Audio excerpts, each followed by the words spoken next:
Hello, welcome to Services Management class. Let us continue our discussion regarding tourism management. Today's topic, tourist accommodation and hospitality. Accommodation is one of the basic needs of any tourism activity. Travelers and tourists need lodging for rest while they are on a tour. Accommodation in the form of low budget lodges or hotels to world class luxury hotels is available at all major tourist destinations to provide the tourist a home away from home. These are establishments that provide a place for the tourists to stay, that is, lodging facilities which are paid for the duration of the stay by the tourist. There are various types of accommodation which are being used by tourists regularly. Travel agents and tour operators generally include one of the following types of accommodation in the tour. So, tourist accommodation. We know accommodation is one of the important component of tourism. Accommodation എന്ന് പറഞ്ഞു കഴിഞ്ഞിരുന്നാൽ ടൂറിസ്റ്റിന് അവരുടെ വീട്ടിൽ നിന്ന് മാറി നിൽക്കുമ്പോൾ താമസിക്കാനൊരു മറ്റൊരു വീട്, എല്ലാത്തരം സൗകര്യങ്ങളും പ്രൊവൈഡ് ചെയ്യുന്ന തരത്തിലുള്ള ഒരു ഫെസിലിറ്റിയാണ് അക്കോമഡേഷൻ എന്ന് പറയുന്നത്. അതിൽ തന്നെ പല വെറൈറ്റി ഉണ്ട്. വളരെ ബജറ്റ് ഹോട്ടൽസ് ഉണ്ടാവും, സ്റ്റാർ ഹോട്ടൽസ് ഉണ്ടാവും. അങ്ങനെ പലതരത്തിലുള്ള ഹോട്ടൽസാണ് മെയിനായിട്ട് ടൂറിസ്റ്റ് അക്കോമഡേഷനായിട്ട് വരുന്നത്. ഏതൊക്കെയാണ് ഹോട്ടൽ അല്ലെങ്കിൽ അക്കോമഡേഷൻ, ഏതൊക്കെ തരത്തിലുള്ള അക്കോമഡേഷൻസ് ഉണ്ട് എന്നുള്ളതാണ് നെക്സ്റ്റ് നോക്കേണ്ടത്. First one is hotels. Hotels are a vital and essential part of the tourism industry. Today, hotels not only provide accommodation and meals but also offer a variety of other services as per the needs of the tourist or guest. For example, many hotels offer a health club, crash, etc. as per the changing needs of the customer. അപ്പോൾ accommodation ഇൻഡസ്ട്രിയിൽ ഏറ്റവും important ആയിട്ടുള്ള വൈറ്റലായിട്ടുള്ള ഒരു സ്ഥാനമാണ് ഹോട്ടൽസിനുള്ളത്. Hotels അക്കോമഡേഷനും ഫുഡും നൽകുന്നു. അതോടൊപ്പം തന്നെ ടൂറിസ്റ്റിൻ്റെ നീഡ് അനുസരിച്ച് മറ്റ് പലതരത്തിലുള്ള ഫെസിലിറ്റീസ് നൽകുന്നുണ്ട്. ഫോർ എക്സാമ്പിൾ ഹെൽത്ത് ക്ലബ്ബ്, പിന്നെ ക്രഷ്, കുട്ടികൾക്ക് ചെറിയ കുട്ടികൾക്ക് വേണ്ടിയുള്ള സൗകര്യം നൽകുന്നതാണ് ക്രഷ് എന്ന് പറയുന്നത്. അതുപോലെ പലതരത്തിലുള്ള ഫെസിലിറ്റീസും അക്കോമഡേഷനും ഫുഡിനും പുറമെ ഹോട്ടൽസ് നൽകുന്നുണ്ട്. These hotels are classified on the internationally accepted star grading, which ranges from 5 stars to 1 star. The grading is given to the hotel depending on the facilities and services which the hotels provide. The facilities which are provided by 5-star hotels are information desk, conference center, travel desk, multi-cuisine restaurants, banquet halls, room service, swimming pool, gymnasium, health club, shopping arcades, beauty parlors, entertainment or cultural programs, etc. അപ്പോൾ ഹോട്ടൽസിന് internationally accepted ആയിട്ടുള്ള star rating അനുസരിച്ചിട്ടാണ് classify ചെയ്യുന്നത്. Single star മുതൽ അല്ലെങ്കിൽ 1 star മുതൽ 5 star even 7 star വരെയുള്ള hotels ഇന്ന് ലോകത്ത് പലയിടത്തും അവൈലബിൾ ആണ്. അക്കോമഡേഷൻ സൗകര്യത്തിന് പുറമെ പല തരത്തിലുള്ള ആവശ്യങ്ങൾക്കനുസരിച്ചുള്ള ഫെസിലിറ്റീസ് ഈ തരം സ്റ്റാർ ഹോട്ടലുകളിൽ അവൈലബിൾ ആണ്.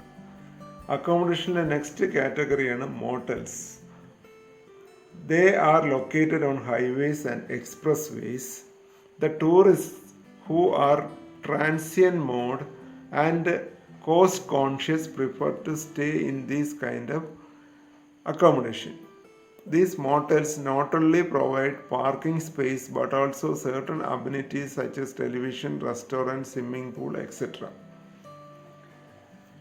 യൂറോപ്പിലും അമേരിക്കൻ കൺട്രീസിലുമൊക്കെ കുറേ കൂടി പോപ്പുലറായിട്ടുള്ള ഒരു തരം റോഡ് സൈഡിലുള്ള ബജറ്റ് ഹോട്ടൽസിനെയാണ് മോട്ടൽസ് എന്ന് പറയുന്നത്.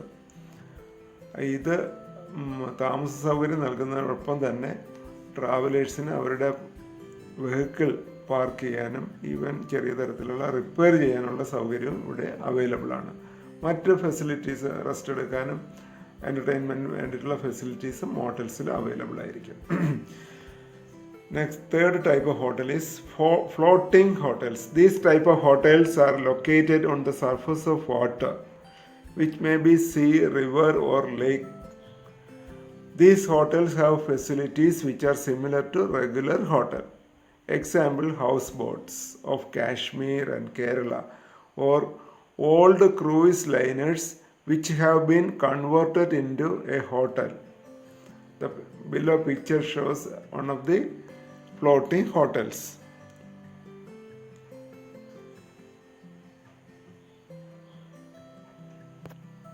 So this is an example of a floating hotel. And more നമുക്ക് വളരെ അറിയാവുന്നത് ഹൗസ് ബോട്ട്സ് ആണ്. Next category capsule hotels. These are first opened in Osaka, Japan in 1979. These hotels serve mostly the business tourist. The rooms in the capsules are lined similar to that of a double-decker or sleeping compartment of AC two-tier train. Common washrooms, vending machines and lounge area are located on each floor. Facilities such as a bed, a television, flexible lighting, a box for valuables, etc. are provided in each capsule rooms. ഒരു AC ട്രെയിനിലൊക്കെ കാണുന്ന തരത്തിലുള്ള sleeping facility മാത്രം നൽകുന്ന, അല്ലെങ്കിൽ sleeping ഫെസിലിറ്റിയും മറ്റ് common ഫെസിലിറ്റീസും നൽകുന്ന തരത്തിലുള്ള ഹോട്ടലാണ്. ജപ്പാനിലാണ് അത് ആദ്യമായി സ്ഥാപിക്കപ്പെട്ടത്. അതിൻ്റെ പിക്ചറാണ് ഇവിടെ നൽകിയിട്ടുള്ളത്. ഈ തരത്തിലുള്ള ഫെസിലിറ്റിയാണ് ക്യാപ്സ്യൂൾ ഹോട്ടൽസ് എന്ന് പറയുന്നത്.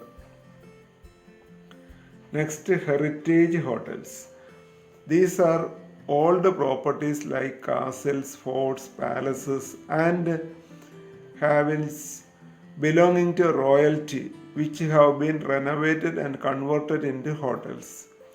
Here, tourists enjoy the majestic grandeur and splendor of the olden days. Some examples of heritage hotels are Umaid Bhawan Palace at Jodhpur and Shalini Palace at Kolhapur. So, next type hotel ആണ് heritage hotel. പഴയ palace, fort, അങ്ങനെയൊക്കെയുള്ള രാജകീയ സൗകര്യങ്ങളുണ്ടായിരുന്ന പഴയ ബിൽഡിങ്ങിൽ convert ചെയ്ത് ഹോട്ടലാക്കിയിരിക്കുന്നതിനാണ് heritage hotel എന്ന് പറയുന്നത്. Examples Umaid Bhawan palace and Shalini palace. ഇതെല്ലാം തന്നെ നോർത്ത് ഇന്ത്യയിൽ ഉള്ള തരം ഹോട്ടൽസാണ്. Resorts. These cater to tourist who look for rest, relaxation and recreation. Rest, relaxation, recreation, ഈ തരം ഫെസിലിറ്റീസിന് വേണ്ടിയിട്ട് ആൾക്കാർ തിരഞ്ഞെടുക്കുന്ന തരം അക്കോമഡേഷനെയാണ് റിസോർട്ട്സ് എന്ന് പറയുന്നത്. They are located mostly on the seaside, hill stations, wildlife sanctuaries, etcetera. Apart from facilities provided by hotels, resorts provide additional facilities to guests for recreation and relaxation, which include indoor and outdoor games, gambling, spa, etc. So റെസ്റ്റിനും വിനോദത്തിനും വേണ്ടിയിട്ടുള്ള ആവശ്യങ്ങൾക്ക് മുൻഗണന നൽകിക്കൊണ്ട് സീഷോറിലും അതുപോലെ തന്നെ hill സ്റ്റേഷൻസിലുമൊക്കെ കാണുന്ന തരത്തിലുള്ള അക്കോമഡേഷനെയാണ് റിസോർട്ട്സ് എന്ന് പറയുന്നത്. So these are the different kinds of accommodation provided in tourist destinations. Accommodation പോലെ അതുമായിട്ട് റിലേറ്റഡ് ആയിട്ടുള്ള ഒരു ഇൻഡസ്ട്രിയാണ്, അല്ലെങ്കിൽ അക്കോമഡേഷൻ ഇൻഡസ്ട്രി ഉൾപ്പെടുന്ന ഒരു ഇൻഡസ്ട്രിക്ക് പറയുന്ന പേരാണ് hospitality industry. So what is hospitality industry? Hospitality is the act of kindness in welcoming and looking after the basic needs of customers, mainly in relation to food, drink, and accommodation. Accommodation, food, drink ഈ തരം ആവശ്യങ്ങൾക്ക് വേണ്ടിയിട്ട് ഉള്ള തരം ഇൻഡസ്ട്രിയാണ്. ആൾക്കാരെ സ്വീകരിക്കുകയും അവർക്ക് വേണ്ടിയിട്ടുള്ള ഫുഡ്, അക്കോമഡേഷൻ ഫെസിലിറ്റീസ് നൽകുന്ന തരം ഇൻഡസ്ട്രിക്ക് കോമൺ ആയിട്ട് പറയുന്ന പേരാണ് hospitality industry. Hospitality industry mainly consist of all those businesses and institutions that provide food and lodging, such as hotels, motels, lodges, inn, cruise ship, restaurant, etc. In a broad sense, any organization engaged in tourism, entertainment, transportation, and lodging are covered under hospitality. So hospitality എന്ന് പറയുമ്പോൾ നമുക്ക് ഒരു broad area ആയിട്ട് പറയാൻ പറ്റും. അക്കോമഡേഷനും എൻ്റർടൈൻമെൻറ്റും lodging facility, transportation, അതെല്ലാം കൂടി ഉൾക്കൊള്ളുന്ന ടൂറിസം മേഖലയിലുള്ള ഒരു പർട്ടിക്കുലർ സെഗ്മെൻറ്റിനെയാണ് ഹോസ്പിറ്റാലിറ്റി ഇൻഡസ്ട്രി എന്ന് പറയുന്നത്. This industry is part of travel and tourism industry that provide services which are need oriented. For example, the need of a business executive shall be a business hotel, while the need of a student are generally a youth hostel. So hospitality ഇൻഡസ്ട്രിയുടെ ഒരു characteristics എന്ന് പറയുന്നത് അത് need oriented ആണ്.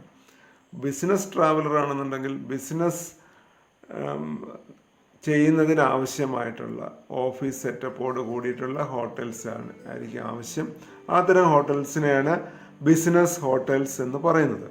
നേരെ മറിച്ചിട്ട് ഇപ്പം യൂത്തിന് അവർക്ക് വേണ്ടിയിട്ടുള്ള എഡ്യൂക്കേഷനോടൊപ്പം തന്നെ ട്രാവൽ ചെയ്യുകയും പ്ലേസസ് വിസിറ്റ് ചെയ്യുകയൊക്കെ ചെയ്യുന്ന ആൾക്കാർക്ക് വേണ്ടത് ബജറ്റ് ഹോട്ടൽസ് ആയിരിക്കും. അത്തരം ഹോട്ടൽസിന് യൂത്ത് ഹോട്ടൽസ് എന്നാണ് അറിയപ്പെടുന്നത്. These are some of the examples of hospitality industry.